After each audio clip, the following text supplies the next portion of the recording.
राम मंदिर भारतीय जनता पार्टी का वह ब्रह्मास्त्र जिसने भाजपा को न सिर्फ शून्य से सत्ता के शिखर तक पहुंचाया बल्कि पिछले 3 लोकसभा चुनावों से पार्टी को अजेय बनाकर रखा हुआ है।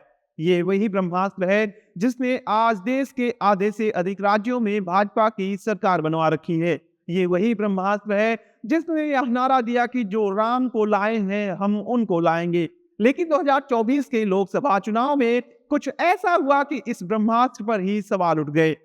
नमस्कार, मैं हूं मोहित त्रिपाठी और आप देख रहे हैं यूपी सिटी लाइव। दरअसल लोकसभा चुनाव के ठीक पहले प्रधानमंत्री नरेंद्र मोदी ने जनवरी 2024 में रामलला की भव्य तरीके से प्राण प्रतिष्ठा कराई थी। हालांकि उस समय कुछ लोगों ने सवाल उठाया था कि अभी पूर्ण रूप से रामलला के मंदिर का निर्माण नहीं हुआ है, ऐसे में प्राण प्रतिष्ठा कराना गलत है। वार पलटवार के बीच रामलला की प्राण प्रतिष्ठा पूरी हुई। लोकसभा चुनाव के दौरान इस मुद्दे को खूब बुनाया भी गया। इसे लेकर गाना भी बना कि जो राम को लाए हैं हम उनको लाएंगे। रामलला के प्राण प्रतिष्ठा के चलते भाजपा को आस थी कि अब की बार 400 पार तो तय है। चुनावी पंडितों को भी लग रहा था कि इस बार तो 400 पार होकर ही रहेगा। एग्जिट पोल के महारथी भी लगभग यही आंकड़ा दिखा रहे थे कि राम मंदिर निर्माण का जनता पर भयंकर प्रभाव है और भाजपा 400 पार करने जा रही है। इन सब के बीच इंतजार की घड़ियां खत्म हुई। लोकसभा चुनाव का रिजल्ट आना शुरू हुआ। रिजल्ट की शुरुआत से लेकर अंत तक भाजपा की उम्मीद से बिल्कुल उलट रिजल्ट आया। एक समय तो ऐसा लगा कि एनडीए इंडिया गठबंधन से भी पीछे चला जाएगा। अयोध्या में तो भाजपा को इतनी करारी हार झेलनी पड़ी जिसकी किसी ने उम्मीद नहीं की होगी। समाजवादी पार्टी के अवधेश प्रसाद ने भाजपा के लल्लू सिंह को 50,000 से भी अधिक वोटों से हरा दिया। यही नहीं, भाजपा को अयोध्या मंडल की 5 सीटों पर करारी हार झेलनी पड़ी। हालांकि भाजपा के लिए राहत की बात यह रही कि किसी तरह इज्जत बची रही और नीतीश नायडू की मदद से एक बार फिर केंद्र में सरकार बनने में कामयाब रही। इन सब के बीच एक बात यह भी उठी कि आखिर इस बार भाजपा का ब्रह्मास्त्र फेल कैसे हो गया। क्या राम मंदिर का निर्माण कार्य पूरा कराए बिना जल्दबाजी में रामलला की प्राण प्रतिष्ठा कराने के कारण ऐसा हुआ, या फिर रामलला के मंदिर निर्माण का मैसेज हिंदुओं के बीच सही से नहीं पहुंचा?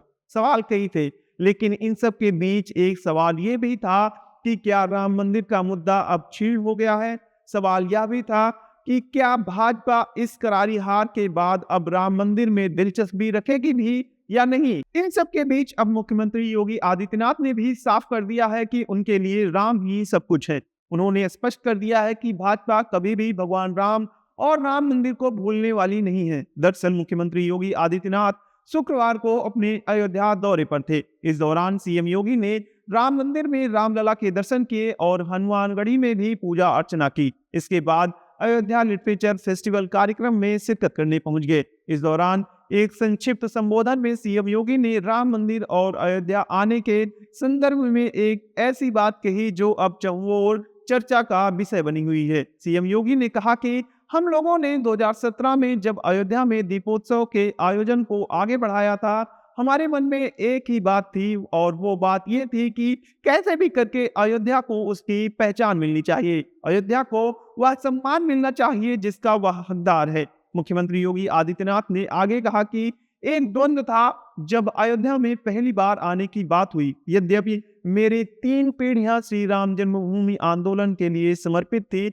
मुझे कोई समस्या नहीं थी, लेकिन शासकीय व्यवस्था जिस नौकरशाही से जकड़ी होती है, उस नौकरशाही में बड़ा वर्ग ऐसा था जो कहता था कि मुख्यमंत्री के रूप में अयोध्या जाने से विवाद खड़ा होगा। हमने कहा विवाद खड़ा होता है तो होने दीजिए। मुख्यमंत्री ने आगे कहा कि फिर एक ऐसा वर्ग था जिसने कहा कि आप जाएंगे फिर राम मंदिर की बात होगी। तो मैंने कहा कौन सा हम सत्ता के लिए आए हैं, राम मंदिर के लिए सत्ता भी गंवानी पड़ी तो कोई समस्या नहीं होगी। सुनिए मुख्यमंत्री योगी आदित्यनाथ ने क्या कहा।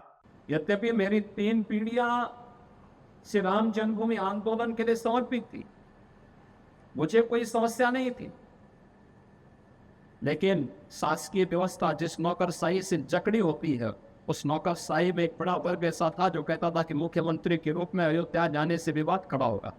हमने कहा विवाद खड़ा होता तो होने दीजिए, लेकिन अयोध्या के बारे में कुछ सोचने की आवश्यकता है। फिर एक वर्ग ऐसा था जिसने कहा कि आप जाएंगे फिर राम मंदिर की बात होगी। तो मैंने कहा कौन हम सत्ता के लिए आए, राम मंदिर के लिए सत्ता भी गंवानी पड़ेगी तो कोई समस्या नहीं होनी चाहिए। और हम लोग उस समय फिर इस कार्यक्रम के साथ जुड़े। मैंने सिवनी अवस्थी से कहा, मैंने कहा जो बस चुपचाप जाकर के देखो दीपोत्सव का कार्यक्रम कैसे हो सकता है। और वे यहाँ आए, उन्होंने यहाँ सर्वे किया, उन्होंने कहा दीपोत्सव का आयोजन होना चाहिए। मैंने कहा मैं जाऊँगा, दीपोत्सव करते करते बीच में फिर राम मंदिर की बात उठेगी तो इसको क्या करेंगे। उन्होंने कहा नहीं, कार्यक्रम हो इसके बारे में हम सबसे बात करते हैं और सबका सकारात्मक भाव दें। और आज आप देख रहे होंगे दीपावली के एक दिन पहले अयोध्या का दीपोत्सव अयोध्या का एक फेस्टिवल बन गया, एक पर्व बन गया। लाखों की संख्या में श्रद्धालु आते हैं और मैं मानता हूँ यह शुरुआत थी अयोध्या में राम जन्मभूमि बनने की शुरुआत थी, राम जन्मभूमि की आधारशिला रखने की एक शुरुआत थी। अभी मैं जन्मभूमि दर्शन करके आ रहा हूँ। मैं गत वर्ष अयोध्या में आए हुए श्रद्धालुओं की संख्या को देख रहा था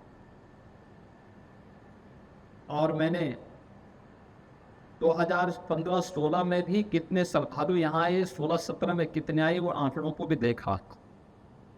एक समय था जब पूरे वर्ष भर में केवल 2,34,000 श्रद्धालु यहाँ पर आए थे 16-17 में।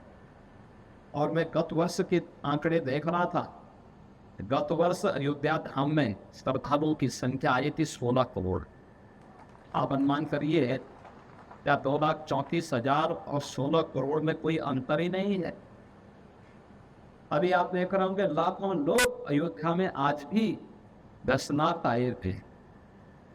लोग चाहते थे लेकिन लीडरशिप का अभाव था, लोग उसको आगे नहीं बढ़ने देना चाहते थे, सही जानकारी सही तथ्यों को सामने नहीं आने देना चाहते थे। लेकिन हम सब आभारी हैं प्रधानमंत्री मोदी जी के, जिन्होंने विरासत और विकास को एक साथ जोड़ करके भारत की परंपरा को उस गौरव के साथ आगे बढ़ने के लिए प्रेरित किया। मुख्यमंत्री योगी आदित्यनाथ के इस संबोधन से स्पष्ट है कि भले ही राम मंदिर की प्राण प्रतिष्ठा के तुरंत बाद जोर का झटका लगा हो, लेकिन शून्य से सत्ता के शिखर तक पहुंचाने वाले राम मंदिर के मुद्दे को भाजपा कभी अपने से अलग नहीं होने देगी। आपकी इस मुद्दे पर क्या राय है, कमेंट बॉक्स में जरूर बताएं। अगर वीडियो पसंद आया हो तो वीडियो को लाइक करें, शेयर करें, साथ ही यूपी सिटी लाइव को सब्सक्राइब करना ना भूलें। नमस्कार।